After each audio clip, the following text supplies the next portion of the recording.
Fala galerinha, tudo bem com vocês? Professor Augusto aqui na área para trazer mais uma aula hoje para tratarmos de relações ecológicas. E eu vou responder qual a diferença entre relações intraespecíficas e relações interespecíficas. Então, se você quer saber sobre isso, aguarde um pouquinho, vamos ver a vinheta do canal e a gente já volta com a aula de ciências.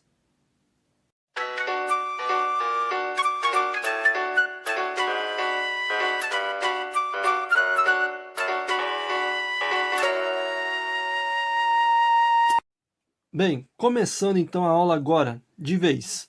Você conseguiria me responder qual é a diferença entre canibalismo e predatismo? Existe diferença entre eles?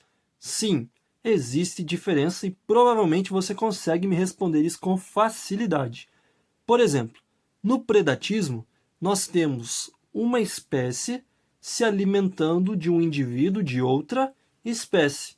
Já no canibalismo, nós temos um indivíduo da mesma espécie se alimentando de outro indivíduo que seja da sua espécie. Então essa é a diferença entre canibalismo e predatismo.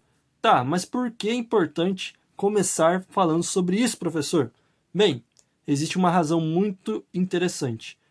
Perceba que em um dos casos nós temos indivíduos da mesma espécie envolvidos, enquanto no outro caso nós temos indivíduos de espécies diferentes. E é isso que nós vamos entender hoje sobre relações ecológicas. Então vamos lá conhecer as relações interespecíficas e as relações intraespecíficas. Bem, o significado de cada uma delas está na palavra. A palavra interespecíficas, quando a gente pega o significado da palavra inter significa outro, no sentido assim de outra região, outro país, outro indivíduo. Então, por isso que utiliza-se, a palavra internacional para se referir a outros países que não seja o seu.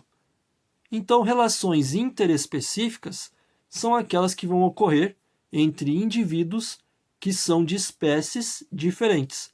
Exemplo, predatismo, uma espécie se alimentando de outra espécie para sobreviver, e aí nós temos um exemplo de relação desarmônica, onde uma das espécies é prejudicada, mas também nós temos exemplos de relações interespecíficas que são harmônicas.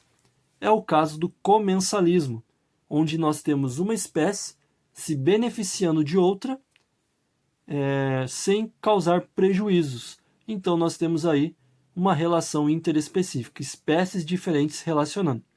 Já as relações intraespecíficas, onde a palavra intra significa dentro, então são relações ecológicas que vão ocorrer entre indivíduos da mesma espécie. Exemplo é o canibalismo, onde nós temos uma espécie se alimentando de indivíduos da mesma espécie. Sociedade, relação harmônica aí, onde nós temos indivíduos da mesma espécie cooperando, vivendo harmoniosamente, vivendo em sociedade. Essa também é um exemplo de relação intraespecífica. Uma coisa que é importante a gente sempre lembrar é que existem exemplos de relações interespecíficas e intraespecíficas, tanto harmônicas quanto desarmônicas. Então existem relações aí harmônicas e desarmônicas nos dois lados. Essa foi uma breve explicação sobre relações interespecíficas e intraespecíficas. Espero que tenha ajudado você no seu estudo, no seu conhecimento. Então já dá um gostei aí no meu vídeo e se inscreve no canal para ter mais conteúdos à sua disposição para o seu conhecimento. Um forte abraço e até a nossa próxima aula.